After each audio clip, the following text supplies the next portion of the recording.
Fala pessoal, tudo bom? Como é que vocês estão aí em casa? Espero que esteja tudo correndo bem aí com vocês. E mais um videozinho da nossa catequese aqui do Clube 14 Bis.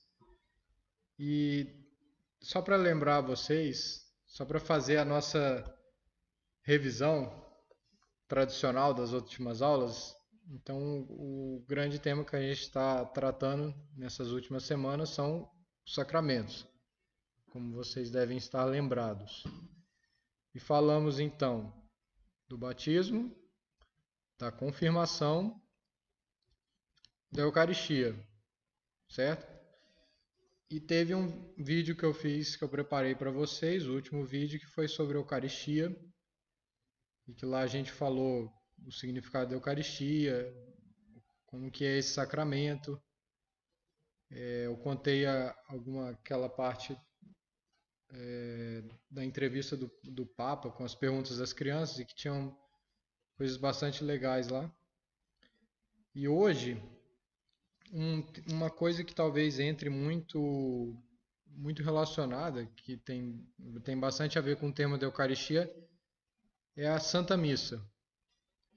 Então, talvez a gente possa, muito provavelmente, quando a gente fala de Eucaristia, a primeira coisa que deve vir na nossa cabeça deve ser a missa.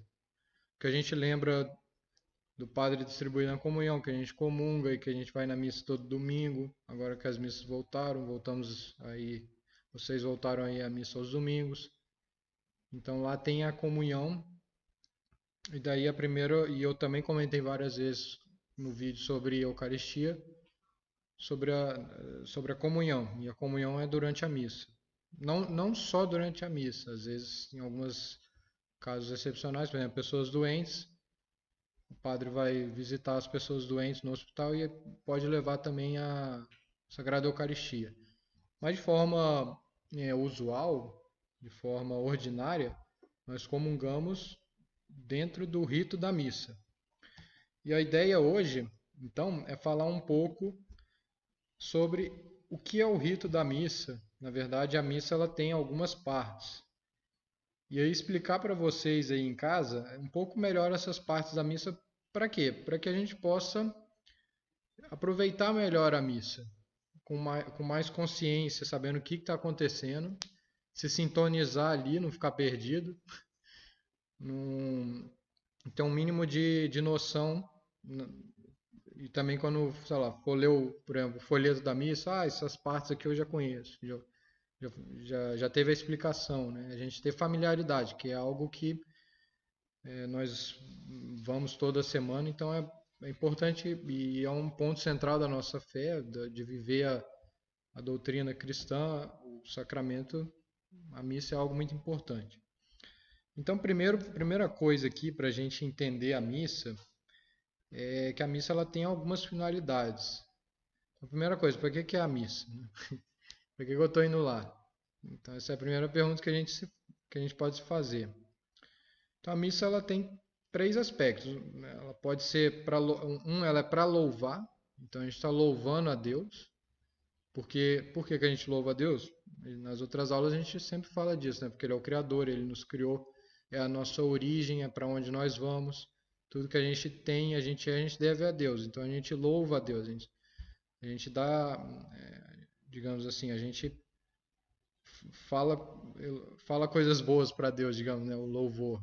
Esse reconhecimento de que Ele está acima da gente. Nós também vamos à missa para agradecer as bênçãos, tudo que a gente recebe de Deus ao longo da nossa vida. E também a missa serve para pedir, né? Então nós rezamos pedindo a Deus para Ele ajudar, né, as pessoas, a igreja, a sociedade, o mundo como um todo. Então é a oração de petição. Vamos pedir coisas, qualquer coisa que a gente precisa a Deus, a gente pode apresentar aquilo na missa. Só que a missa ela tem uma liturgia. Então uma liturgia é o quê? A liturgia em si é o serviço, aquilo que o sacerdote oferece a Deus. Mas a liturgia da missa ela tem partes. Então a missa tem liturgia, ela tem partes, ela é um rito. Existe o missal, que é um livro grandão que o padre lê, e lá tem as fórmulas, tem né, o que o padre vai dizer, os gestos que ele vai fazer. Então tudo isso faz parte da liturgia da missa. Então é algo pronto e que vai ser igual em qualquer igreja que vocês forem no Brasil ou no mundo. A missa vai ter sempre o mesmo rito, é algo universal. Então hoje nós vamos olhar um pouquinho essas partes da missa. O que a gente tem primeiro, então? Na verdade, só antes de entrar nas partes da missa,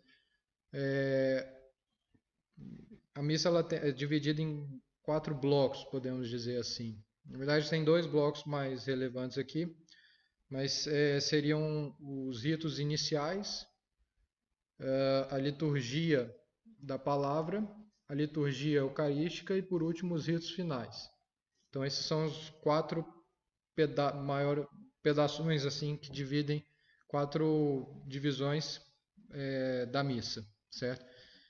Então agora entrando nos ritos iniciais, o que vai acontecer, né? É a primeira parte da missa. Então o sacerdote ele vai entrar, né, em geral se tem uma entrada que, sei lá, ele vem lá de trás né, e vai até o altar. Aí às vezes entra também os ministros, coroinhas. Então, algumas igrejas às vezes não, o sacerdote vem direto da sacristia. Mas enfim, então tem a entrada, ele vai fazer uma reverência para o altar e vai beijar o altar. E em seguida fazer o quê? O sinal da cruz, em nome do Pai, do Filho e do Espírito Santo. Essa reverência e esse beijo no altar que o sacerdote faz é porque ali vai ser oferecido o sacrifício de Cristo. Então é um sinal de respeito e de adoração com o altar que é um local sagrado aquilo ali. Na sequência vem o que? O ato penitencial. Então o ato penitencial pode ser cantado, sei lá, o Kyrie eleison, por exemplo, o Senhor tem piedade, pode ser cantado, ou pode ser rezado, normal. Confesso a Deus Todo-Poderoso, etc, etc. Bate 2 vezes no peito, né? Então essa é a fórmula rezada, né? Ou ele pode ser cantado. O intuito do ato penitencial é o quê? É demonstrar um arrependimento de cada pessoa. Então o ato penitencial é algo que tá todo mundo fazendo, mas que é algo pessoal. Né, esse aqui é um ponto que vocês têm que estar em mente. A missa também é um evento, né? Assim, não é só o sacerdote que está participando. Todo mundo que está na missa, todo mundo que está assistindo, está participando da missa de uma forma ativa. Seja, né, com essas três funções que eu falei aqui, né, de louvar, agradecer e pedir. Então, o ato penitencial, ali eu estou diante de Deus ali na missa e estou pedindo perdão pelos meus pecados. Por quê? Porque eu estou me preparando, porque a gente está se preparando para receber Jesus sacramentado na comunhão. Então, ali interiormente, eu estou demonstrando o meu arrependimento dos meus pecados. Os pecados leves, eles são perdoados no ato penitencial. Os pecados graves, eles não são. Então, a pessoa que está em pecado grave ou pecado mortal, ela tem que se confessar antes para poder comungar. Ou se não se confessou, ela não pode comungar. Mais para frente, em umas outras aulas, a gente vai entrar um pouquinho mais em detalhes sobre o que é o pecado leve, o que é um pecado grave. Por enquanto, só a título de informação aqui. Mais para frente, em outras aulas, a gente vai ver isso. Então, o ato penitencial, o que é? Diante de Deus, né, eu mostrando meu arrependimento, a minha contrição, pedindo perdão e sendo perdoado das minhas faltas leves para poder, de uma forma, com uma boa preparação, receber a comunhão. Então, depois do ato penitencial vem o que? Vem o hino de louvor, que é o Glória. Isso no domingo, né? Em geral é cantado o Glória. Então aqui entra um daqueles 3 pontos que eu falei, louvar, né? Então o Glória é um hino de louvor. está até, né, bem escrito, geralmente, lá no papel da missa, o hino de louvor ao glória. Nós estamos dando glória a Deus. Então, nós estamos reconhecendo a majestade de Deus como Criador do universo, Deus Filho, Jesus e o Espírito Santo, ali estamos dando glória a eles. Então, esse né, digamos assim, a função, entre aspas, do glória seria esse, dar glória a Deus. Depois de cantado, então, e um detalhe, né? O glória ele não vai ser cantado nem proclamado durante a quaresma e durante o advento, porque são tempos de preparação, de espera para algo grande, né? A quaresma é uma preparação para a Páscoa e o advento é uma preparação para o Natal. Então, nesses dois tempos, na missa não é cantado o glória. Depois disso vem a coleta. A coleta é o quê? Não é o ofertório não, de ir lá pegar a cestinha. A coleta é uma oração. Então, depois que canta o glória, o padre ele reza uma oração. Essa oração é a coleta. Chama coleta porque ela, de uma forma geral, ela coleta as intenções, aquilo que nós estamos pedindo para aquela missa. Então, geralmente ele expressa a coleta, então ela vem com um pouco com a ideia, linka com aquilo que eu falei do pedir, né? Então, desses 3 pontos, louvar, agradecer e pedir, então a coleta entra no sentido de pedir. Nós estamos pedindo algo para Deus, né? Através dessa oração, cujo representante ali é o padre, né? Mas aí ele está levando as nossas intenções, nossos pedidos a Deus. Legal. Então, terminada a coleta, agora entra a segunda parte da missa, que é a liturgia da palavra. A liturgia da palavra que ela já, né, já dá uma ideia, né? Palavra, né, vem de leitura. Então, a liturgia da palavra é o momento das leituras do Evangelho. E aí, só para vocês ficarem sintonizados com um termo da igreja, que é o ano litúrgico, então a igreja ela é dividida em anos litúrgicos. Então, a gente tem 3 anos, o ano A, o B e o C. E aí, respectivamente, no ano A, o evangelho que é lido é o de São Mateus, no ano B, o de São Marcos, e no ano C, o de São Lucas. E só os domingos. E o evangelho de São João? O evangelho de São João, geralmente ele é lido intercalar sempre, em todos os anos, e ele é um evangelho que é um pouco diferente desses outros 3 aqui. E ele, em algumas solenidades, geralmente ele é lido. Então, mas, enfim, essa é só uma divisão de como que as leituras são feitas. Então, é um ciclo de 3 anos. No domingo, agora voltando aqui para a liturgia da palavra, no domingo, o que a gente tem? A gente tem 2 leituras e um salmo. A primeira leitura, geralmente, é a de algum livro do Antigo Testamento. A segunda leitura, geralmente, de um livro do Novo Testamento, em geral uma carta de São Paulo, que é bem comum de aparecer. E o Salmo, naturalmente, o Salmo ele é do livro dos Salmos, que está no Antigo Testamento. Depois, então, né, feita a primeira leitura, Salmo e a segunda leitura, vem o quê? Vem o Evangelho. Então, o Evangelho ele é proclamado, né? Mais do que lido, ele é proclamado. Então, é algo mais solene, né? Nós nos levantamos, fazemos pelo sinal da, né, o padre ele proclama o Evangelho, segundo São Lucas, segundo São Mateus, etc. Ele faz a leitura do Evangelho e aí ele faz um comentário sobre aquela leitura que é a homilia. Então, a homilia é um comentário não só sobre o Evangelho, mas sobre as leituras que foram feitas. Então, o sacerdote ele vai tirar algo dali, daquelas leituras e que se conectam com a nossa vida, que é importante para a gente, para a nossa reflexão. Então, é bom também, é importante nós estarmos atentos à homilia.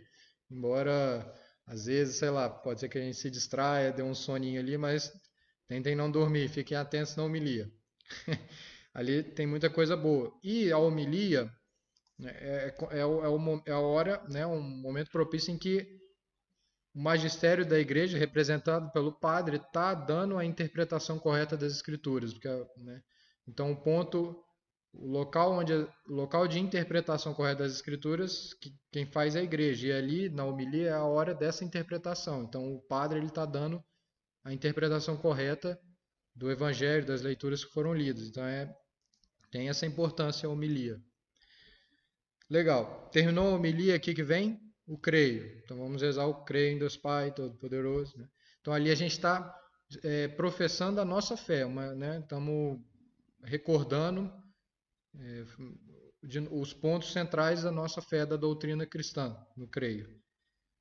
Depois o creio, oração dos fiéis. Então a oração dos fiéis entra no ponto de petição. Estamos pedindo coisas, né? Então a gente, na oração dos fiéis, pede pela igreja, pelas necessidades, né? Pela sociedade, etc. Então uma oração de petição ali. Aí fechamos então a liturgia da palavra e entramos no terceiro bloco, que é a liturgia eucarística. A liturgia eucarística, esse, digamos assim, é o ponto central da missa. Então, digamos, a missa em si, né, podemos falar assim, ó, a parte central da missa está na liturgia eucarística. Ela começa com o ofertório.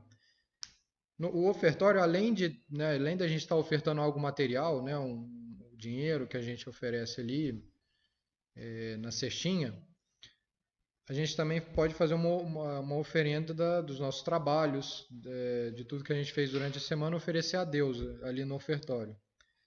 Isso é bem simbolizado, né, com o pão e o vinho que o padre ele oferta a Deus no ofertório. Então ele apresenta, né, o termo mais correto seria, ele apresenta o pão e o vinho. Ele faz uma oração ali, em geral, como está tendo canto, a gente não ouve. Mas tem uma oração que o padre faz, né, apresentando o pão e o vinho, e ele fala, né, o pão e o vinho como elementos do nosso trabalho, como fruto o pão e o vinho são frutos do trabalho do homem. Bendito sejais, Senhor Deus do universo, pelo vinho que recebemos de vossa bondade, fruto da videira e do trabalho humano, que agora vos apresentamos, e para nós se vai tornar vinho da salvação. É que não dá para ouvir em geral porque está cantando, mas numa missa que não tem canto, dá para ouvir o padre rezando. Então ele está oferecendo o pão e o vinho como algo que veio do nosso esforço. Então, o nosso trabalho, né, o que eu estudei, o dever de casa que eu fiz, o vídeo que eu assisti da escola, isso tudo, a gente também pode oferecer no ofertório da missa e também pedindo para aquilo que a gente precisa, pelas nossas intenções. Mentalmente no ofertório também pode ser feito dessa forma. Depois que ele termina de apresentar, ele vai lavar as mãos, então aquilo ali como um sinal de purificação, né? O sacerdote tem as mãos lavadas, e por fim ele faz a oração sobre as oferendas. Então ele faz a oração sobre o pão e o vinho e também aquilo que foi ofertado na missa. Então, de novo, ele está levando, né? Ele está oferecendo aquelas oferendas estão sendo levadas e oferecidas a Deus, né, através do sacerdote pela oração que ele faz ali. Tá, legal. Aí, terminada então a parte do ofertório, entra a leitura do prefácio, que é o que? O Senhor esteja convosco, né, corações ao alto. Então essa parte sempre tem, aí ele lê um texto que é o prefácio. Geralmente o prefácio está relacionado com o santo do dia, ou com a festa, né, ou com a missa que está sendo celebrada. Então tem uma relação ali com a data, né, a missa está sendo celebrada naquela data. E aí vem né, o canto, a recitação do santo, né? Santo, santo, santo, Senhor Deus do universo, etc. Então aí termina ali recitando o santo. Tá, aí legal. Aí agora começa a parte realmente mais o filé mignon aqui da liturgia eucarística, que vai ser a consagração. Então a consagração é o quê? É o momento em que o sacerdote ele recita as mesmas palavras que Cristo falou lá no cenáculo, na Quinta-feira Santa, em que ele, né, este é o meu corpo que será entregue por vós, né, o vinho, né, que está no cálice, este é o meu sangue que será derramado por vós. Então, o sacerdote ele repete aquelas palavras que Jesus disse, e ali ocorre a transformação. Então, o pão ele se torna o corpo de Cristo e o vinho se torna o sangue de Cristo. Então, naquele momento, né, Cristo passa a estar não só espiritualmente presente, mas também fisicamente ali, nas espécies eucarísticas do pão e do vinho, presente na missa. Ele tomou o pão Deu graças e o partiu e deu a seus discípulos, dizendo: Tomai todos e comei. Isto é o meu corpo, que será entregue por vós.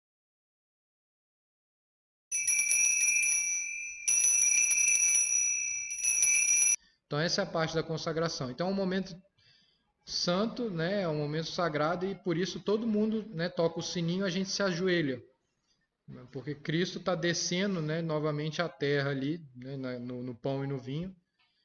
Então aquilo ali é um momento sagrado. Além disso, né, a consagração, no momento em que o padre oferece o corpo, né, em que ele levanta a hóstia que se transforma no corpo e o cálice, o vinho que se transforma no sangue, ali também é uma continuação do sacrifício da cruz. Então, nesse momento é como se, né, de novo, é como a gente olha para o altar e a gente tem que ver o que a cruz de Cristo ali, né, o Cristo sendo crucificado e morrendo por nós ali. Então, aquilo ali é uma continuação do sacrifício, né? O sacrifício da cruz ele se estende por todos os tempos, de uma forma misteriosa, mas ele se estende. Em cada missa é o Cristo que está sendo crucificado, assim como ele foi crucificado há 2000 anos atrás. Então é uma continuação, uma extensão daquele sacrifício. Então é algo real e concreto.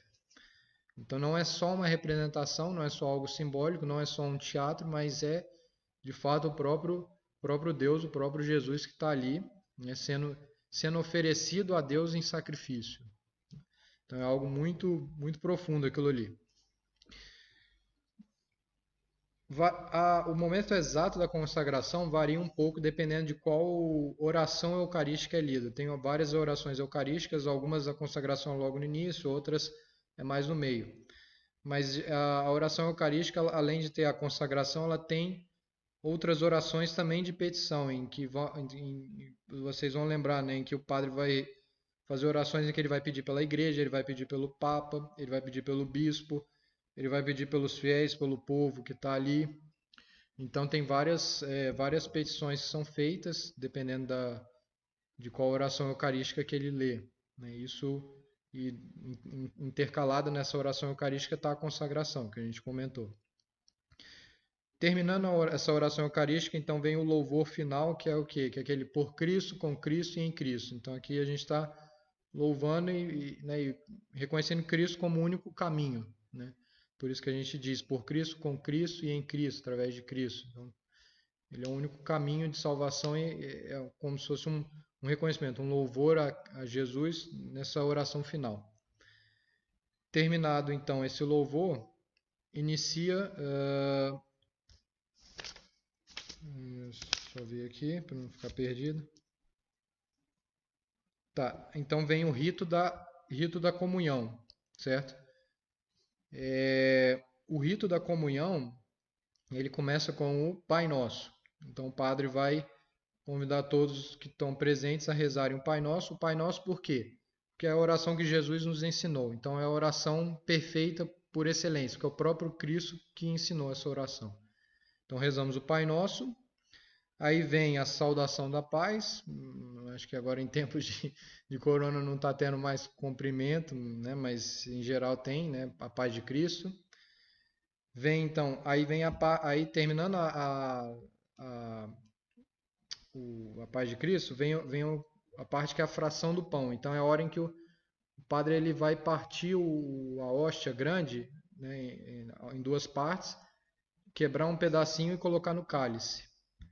Essa fração do pão, ela tem um intuito um pouco de simbolizar o que? Essa comunhão, né, a comunhão que a gente vai fazer, essa divisão do pão entre os fiéis, entre as pessoas que estão assistindo à missa. Terminada a fração do pão, vem o cordeiro, né? Cordeiro de Deus que tirais os pecados do mundo, tende piedade de nós. Então esse cordeiro de Deus, isso aqui vem do Evangelho, quando Cristo aparece e São João fala, né? Eis o Cordeiro de Deus. Então aqui na verdade muitas partes da missa, muitos trechos são tirados das Escrituras. Muitos dos evangelhos, mas também de outras cartas do Antigo Testamento. Então, a missa, né, a liturgia ali, ela está carregada de trechos da Sagrada Escritura. Isso é muito bonito, mostra, né, algo muito legal para a gente prestar atenção, né? Pô, isso que vem, né, essa partezinha que tá lá no Evangelho, né? Então, o Cordeiro de Deus, né, ele vem dos Evangelhos. Então ali também é um louvor, né, ao Cordeiro imolado que está sendo oferecido em sacrifício por nós, pelos nossos pecados. Depois disso vem a comunhão, então vai ser distribuída a comunhão para as pessoas que estão prontas e preparadas para receberem o corpo de Cristo, vão comungar. Terminou a comunhão, né, vem a oração final. E aí entra os ritos finais, né? Dentro dos ritos finais, basicamente é o que? A bênção final, em geral vai ter algum aviso. Parte também dos ritos finais, ele tem às vezes um tempo, né? Antes da oração, em silêncio, que é o tempo de ação de graças. E aí termina com a bênção final. Então o padre abençoa os fiéis e sai. E é legal, né? Aqui acabou a missa. Mas depois imediatamente após terminar a missa, Cristo, né, quem comungou, Cristo ainda está presente fisicamente ainda em nós. Então, por alguns minutos ali, é recomendável, a igreja recomenda, né, por exemplo, para uns 10 minutos de ação de graças, em que a gente procura estar de uma maneira mais recolhida, né, porque nós acabamos de comungar, né. Às vezes, se não der para esperar 10 minutos, né, esperar algum tempinho, né, fazer um tempinho a mais na igreja, de oração, de agradecimento pela Eucaristia, pela Santa Missa. Mas também esses 10 minutos eles são importantes e a igreja recomenda, por exemplo, não ingerir alimentos, né? Então, acabei de sair da igreja, da missa, eu comunguei. Então é necessário eu esperar pelo menos uns 5, 10 minutos ali se for comer alguma coisa, por exemplo. Se a missa for ali, missa do meio-dia, antes do almoço, né? Então ter esse tempo de espera, por quê? Porque Cristo ainda tá presente fisicamente em nós. Então a gente espera um tempinho ali só para a hóstia ser digerida, digamos assim. Mas tranquilo, só um detalhe, né? Algo que é bom lembrar também ao final da missa. Então, como vocês viram aqui, eu tive que anotar, a missa ela é muito rica, né? A liturgia da missa, ela tem várias partes, né? E cada partezinha, né, cada gesto do sacerdote, cada coisa que ele diz tem um significado, uma origem. Então é algo muito rico, não é algo, né, não é algo que surgiu ontem, né? Mas a missa ela existe desde que Cristo, né, ofereceu o seu sacrifício, os apóstolos eles se reuniam, né, os discípulos, os primeiros cristãos se reuniam para a fração do pão. Então, a missa é algo que desde os primeiros cristãos já existe, né? Então, aí 2000 anos já, e foi incorporando, né, ao longo do tempo, incorporando e sedimentando todas essas partes aqui no rito latino atual que existe hoje, né, da missa. E é muito bonito, né? A missa para louvar a Deus, agradecer, pedir, também contemplar ali algo que a gente pode enxergar a beleza da igreja, né? Da igreja também, do corpo de Cristo, né? Que é a igreja. E então é isso aí. Foi bastante informação hoje. Vou ver se eu passo para o Rafa, mandar também um texto com com todas essas partes aqui para vocês lerem com mais calma. E espero que a próxima vez, né, esse domingo, quando vocês forem à missa, que vocês possam aproveitar melhor, mais ativamente e com mais consciência de cada parte, né, do que está acontecendo ali, né, que é o banquete e também o sacrifício da cruz que está presente ali. Então é isso aí, pessoal. Valeu, um bom final de semana aí para todos. Até mais, um abraço. Tchau, tchau.